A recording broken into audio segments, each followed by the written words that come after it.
Hello students. So we are starting chapter 7 today, that is Ashoka, the emperor who gave up war. So in this chapter we'll study about Ashoka and why he gave up war. So in the starting of the chapter you'll see a paragraph named Roshan's rupees. So in this paragraph Roshan got a fresh note from her grandfather on her birthday. Like she badly wanted to buy a new CD, but also she wanted to feel the brand new notes, like how crisp the note is. So she wanted to feel that crispness in that note. And while seeing the note, she noticed that all of the notes have a smiling face of Gandhiji and a tiny set of lines. So she wondered what were the lines there for. Like she know there is Gandhiji, but she was wondering ki why, what were the lines there for. So let's find it out. A very big kingdom is equal to an empire. So an empire is known as a very big kingdom. So when a kingdom becomes very large, it is known as an empire. So the lines which we see in our notes have a very long history, but those lines were carved in stones and they were placed on a top of a massive pillar at Sarnath. About Sarnath, we have studied in previous chapter when we were studying the story of Buddha. So the in Sarnath there was the stupa of Buddha also, and in Sarnath only there is a massive stone pillar on which these lines are carved. So I'll show you the picture of these line capitals. So this is known as the line capital, and it is uh, printed on every note. So you can see three lines are there.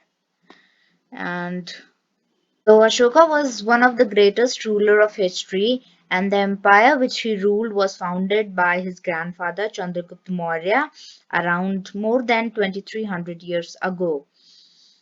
So Chandragupta Maurya was he was also a great ruler, and he was supported by a very wise man, or you say uh, a very talented man whose name was Chanakya, or sometime it Kautilya also.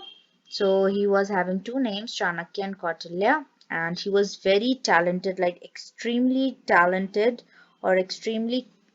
He was a great creative thinker, and also he has a very great vision. So his ideas, like he Chandragupta always walked on the path shown by the Chanakya, and many of the ideas of Chanakya were written in a book called Arthashastra. So it's a book of Chanakya, and in this book there are great ideas written by like they are great ideas which are given by Chanakyas. So, like, there were the several cities in the empire, and I'll show you those cities in a map. So, the cities which are marked with the red arrows, these are the cities where the inscriptions were found, and the cities which are marked with the black arrow, these are some of the important cities of that time, like the Mauryan Empire time. So, you can see in the red arrows where the inscriptions were found in Kandahar, in Lampaka, and in where like Shehbazgari, in Meerut, in Topra, Bahapur, Gujjara. So there are various places where the inscriptions of Ashoka were found, and three are the important cities. Like one is Patliputra, second is Ujjain, and third one is Takshila. So these three were the very important cities of that time. And like Takshila was a gateway to the northwest, including Central Asia, while like some trade used to happen or anything. So it used to take place from Takshila. So it was a gateway to West Asia, Central Asia. And like merchants, official craft person, various people used to live in these cities, and in villages, some farmers and herders used to live. So like there were various different languages spoken in the different cities, and they probably ate different kinds of food, and they wear different clothing system. So every city is like they have their different own personal culture, and they used to follow that. So how are empires different from kingdoms? So I'll tell you, emperors, like if a kingdom is a very small than an empire. So when a empire is there, so emperor needs more resources than kings. So the kingdoms, like the ruler of kingdom is known as king, and the ruler of the empire is known as emperor. So they need more resources, and for maintaining those resources, they need more army and more official who collect taxes.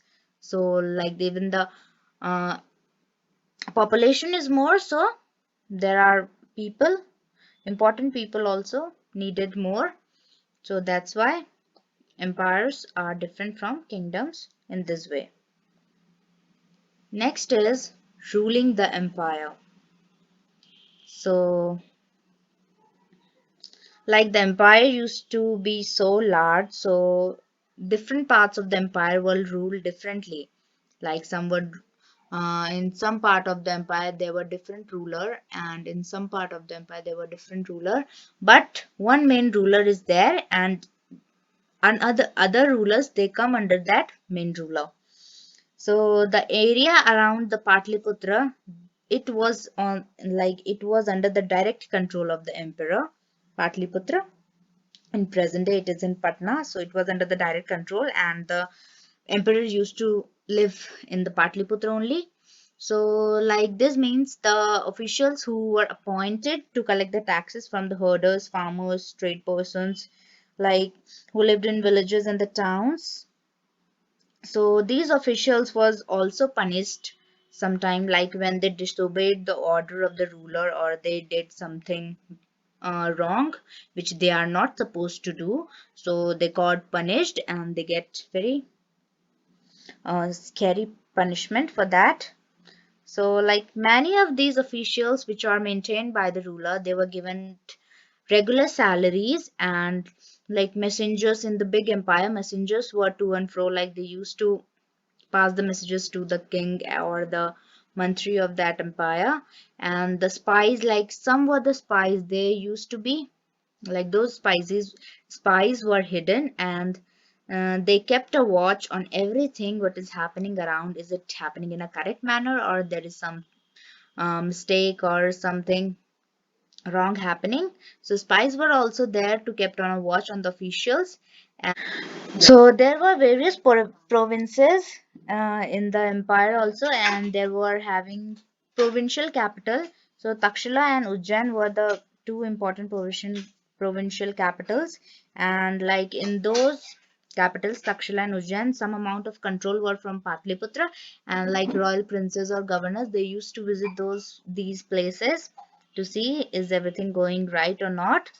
So the Mauryas, they also tried to control the roads and rivers, like which were important for the transportation and like for trading. So they tried to control those roads and rivers, and whatever resources available in the place, they used to collect that as a tax or a tribute. About tribute, I'll tell you in a few minutes. So for example, like the earth sastra tells us that something like in the northwest, whatever the important thing was there, and whatever the finely made thing in northwest, so like it was important for blankets, and like in south India it was good for gold and precious stones. So those people used to give these resources to the emperor as a tribute, and like the people who used to live in the forest areas, they have to provide the elephants, timber, honey, wax to the emperor. So like the Mauryan officials, they used to go there, and they used to collect these things from the people around their empire. So tribute is collected as and when it was possible from the people who gave a variety of things more or less willingly. So it was given by the people by like if they're willing to do by happily they can give, and if they are not willing to give, so Instead of that, also they have to give this to Mauryan officials. There, whatever they produce, some part of this they have to give them to as a tribute. So that's all for this video. Now, one more thing is there, dynasty. So Al dynasty is something like when the members of the same family become rulers one after another. Like the families, that family is often called a dynasty. So the Mauryas were a dynasty with three important rulers: Chandragupta Maurya, his son Bindusar Maurya, and Bindusara's son Ashok Maurya. So these three were the important ruler of the Mauryan dynasty. So like also there were Gupta dynasty also, like, and Mughal dynasty, like one after another the son of every king become like ruler. So this is known as dynasty. The same family is ruling that place for the like last 200 or 300 years, so then it become dynasty. So that's all for this video. Thank you so much, and further we'll study in the next video. Thank you.